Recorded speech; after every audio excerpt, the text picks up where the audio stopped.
Documents verification হতে কত time লেগেছে, আমার র্যাঙ্ক কত ছিল। তারপর সেই বহু কাঙ্ক্ষিত অ্যাপয়েন্টমেন্ট লেটার আসে জুলাই মাসের মিডিল উইকে। অ্যাপয়েন্টমেন্ট লেটার এলো না, দাদা এখনও মেডিকেল হচ্ছে না। তো এবার আমি তোমাদের শেয়ার করব। Welcome back to my channel. তো আমার অ্যাপয়েন্টমেন্ট লেটারের ভিডিওটা দেখে তোমরা অনেকেই জিজ্ঞাসা করেছো যে আমি কোন ইএসআইসিতে পেয়েছি, কী এক্সাম দিয়েছি, কতদিন লেগেছে অ্যাপয়েন্টমেন্ট লেটার আসতে, ডকুমেন্টস ভেরিফিকেশন হতে কত টাইম লেগেছে, আমার র্যাঙ্ক কত ছিল, চয়েস ফিলিং কীভাবে করব, এই সব। তো শুরু করা যাক। তো ফার্স্টে আসি আমি কোন ইএসআইসি হসপিটালে জব করি। আমি ইএসআইসি হসপিটাল আর মেডিকেল কলেজ ভিটা পাটনাতে জব করি।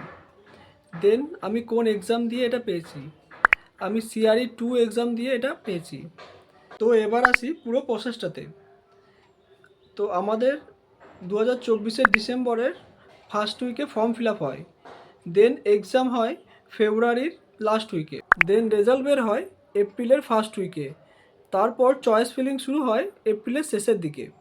চয়েস ফিলিংয়ের পর ফাইনাল রেজাল্ট বের হয় জুন মাসে। And I was selected.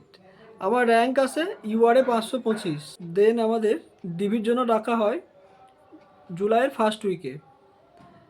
তারপর ডিভি কমপ্লিট করে আসার পর সেই বহু কাঙ্ক্ষিত অ্যাপয়েন্টমেন্ট লেটার আসে জুলাই মাসের মিডিল উইকে, এবং তার সঙ্গে অ্যাটেস্টেশন ফর্মও পাঠানো হয়। দেন আমাদের মেডিকেলের জন্য নির্দিষ্ট ডেট দেওয়া হয়। দেন ওদের দেওয়া নির্দিষ্ট ডেটের মধ্যে গিয়ে মেডিকেল করে আসতে হয় এবং অ্যাটেস্টেশন ফর্মও জমা দিয়ে আসি। তারপর আমাদের পাঠানো হয় ফাইনাল জয়েনিং লেটার, এবং আমাদেরকে 1 মাসের মধ্যে জয়েন করতে বলা হয়। তারপর আমি জয়েন করি 2 দিনের মধ্যেই, এবং সেটা কমপ্লিট হয় আগস্ট মাসেই। অ্যান্ড পুরো প্রসেসটা কমপ্লিট হতে আমাদের 8 মাস লেগে যায়। এবার বলি, তোমরা অনেকেই আমাকে জিজ্ঞাসা করছো যে দাদা এখনও অ্যাপয়েন্টমেন্ট লেটার এলো না, দাদা এখনও মেডিকেল হচ্ছে না। তো তাদেরকে বলে রাখি, চিন্তার কিছুই নেই। তো তোমরা এটার জন্য একবার আরও অফিসে গিয়ে দেখা করো বা ফোন করতেও পারো। এটা পুরোপুরি নির্ভর করছে আরও অফিসের ওপর। ওদের হাতেই সব কিছু। তো ওরা ডিলে করলে তোমাদেরও ডিলে হবে। তো তার জন্য একবার আরও অফিসের সাথে কন্ট্যাক্ট করে নাও। আর আমি তোমাদের শেয়ার করব 3টে টিপস, যেটা হয়তো আমরা সবাই জানি, কিন্তু একটু ভুলের জন্য চাকরি হাত থেকে অনেক দূরে চলে যেতে পারে। ফার্স্টেই বলবো, নোটিফিকেশান পাবলিশ হওয়ার পর ভালো করে essential criteria, DMLT, BMLT, qualification, এগুলো সব চেক করে নেবে। কারণ এই এসেনশিয়াল ক্রাইটেরিয়া ঠিক না হওয়ার জন্য অনেক ক্যান্ডিডেট এখনও পর্যন্ত চাকরি পায়নি। সেকেন্ড, লিস্ট বের হওয়ার পর অনেক ক্যান্ডিডেটকে শর্ট লিস্ট করা হবে, যেমন 4 গুণ 5 গুণ ক্যান্ডিডেটকে ডাকা হবে, কিন্তু যাদের র্যাঙ্ক প্রথম দিকে থাকবে বা যাদের র্যাঙ্ক ভালো হবে তাদেরই নাম ফাইনাল লিস্টে বের হবে। সো আজ থেকে প্রিপারেশন শুরু করে দাও। থার্ড, চয়েস ফিলিং একটা খুব ইম্পর্ট্যান্ট টপিক। এই চয়েস ফিলিং অনুযায়ী তোমাদের ঠিক হবে কে কোথায় পোস্টিং বা কে কোন ইনস্টিটিউশনে পাবে।